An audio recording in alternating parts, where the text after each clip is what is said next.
yesterday I went looking at some crops. The video ended up going to be far too long. So here's the rest of what I saw yesterday. This field here is one that Bill and Joe had potatoes on. It's got a little bit of water lay on the top where they had a headland. But it's quite sandy. In fact, it's very sandy. So hopefully get a couple of dry days. Pottery there. Get a couple of dry days, we can get on this. Level it all off. Drill it with wheat. Winter wheat that'd be. Depending on the variety, we've kind of got till the end of February really to get winter wheat in. So hopefully we'll get it in on it. It's about a 25 acre field, so it's worth getting in rather than it being a spring crop. Remember when we drilled into the failed OSR and sunflowers? Well, this is the result. As you can see, it looks great. Obviously we've got the OSR standing up relatively high, sort of crouched down high. Oh, that's not even shed, that, look. Still some seeds there, but the wheat looks great. Maybe in the spring I might roll it just to flatten this down a bit, perhaps. Don't know, but it doesn't matter. The wheat's all there. There's even some sunflowers as well. Used to be quite a wet field this, so the more minimal soil disturbance the better. You can see the gateway there where I had carrots the other year and they were getting stuck, I think, taking them off. That's kind of flooded a bit. And in the middle here there was the odd soft patch, but I think that's looks driest it's been for a while, to be honest. But yeah, I'm pleased with that. The all the residue you see is protecting the soil from the rain beating it down. Is this where I sprayed it? Can't remember now whether I went on and put a pre-emergent spray on or not. Might have done. Just looks scruffy, but you know, it's just getting used to it. I think I've said it before, but we're farming for profit, not vanity. So that's why we direct drill, but we have got a plough. This was the field on the shore that was OSR last year. You can see the sticks, the stalks standing upright, and this is obviously now winter wheat, looking great. You wouldn't think it'd been -9. It doesn't really look particularly dormant, if you ask me. It still looks to be stood quite tall and growing away nicely. I mean, there's plenty of sunshine today and it is relatively mild, so maybe there is some active growth in it. But yeah, I think this field will do all right as well. Quite pleased actually with everything. Even the fields that look scruffy look good. See, the fly tippers don't even take a day off over Christmas. Just here looking at this field of wheat. This is where that car is down the road. This is where they were driving in and driving through the wet patch by that pylon and making a mess. Anyway, there's cameras here on the factory, and there's actually a lowered curb here, and you can see an old gateway. There's the gate post through there and an old gate.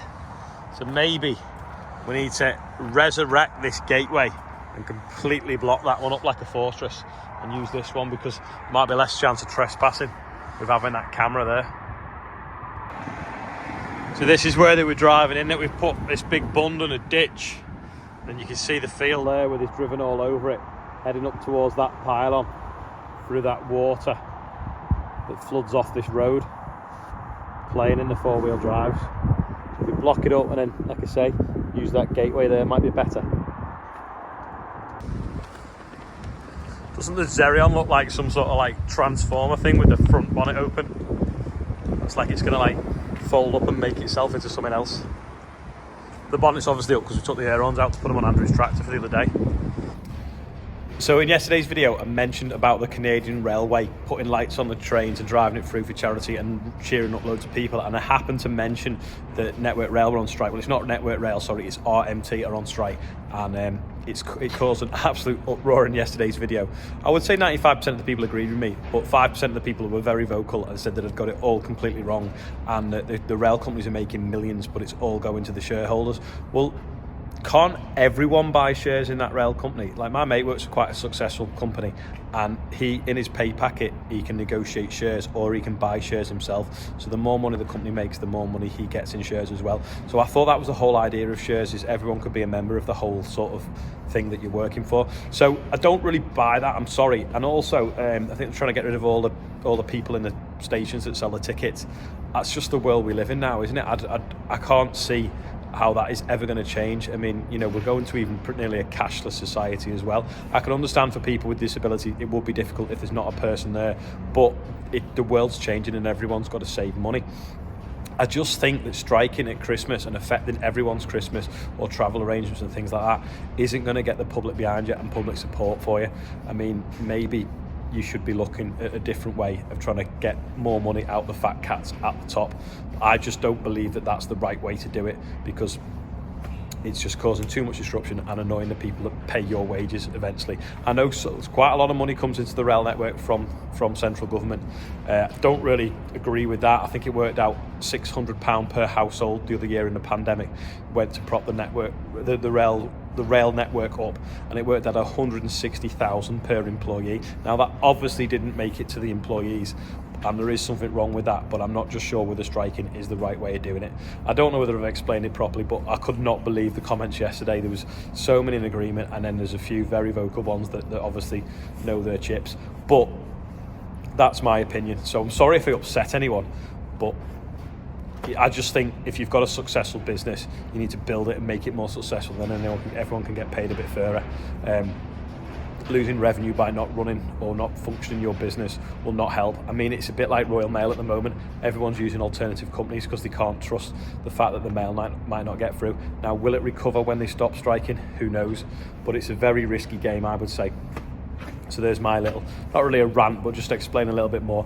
I did watch them Mick Lynch videos, and I'm sorry, but I don't really agree with everything he's saying, if I'm honest.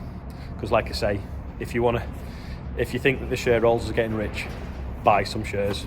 That's all I'm saying. But anyway, that's enough about rails. I'm not going to go near the railway network again until I have to, but I was merely pointing out that Network Rail wrote to me and said that I will not be able to cross the level crossing because people are on strike. Right, time to do the birthday bumper quickly. We've got Libby and Graham Fuller are 11 and 47. Charlie Chops is 3.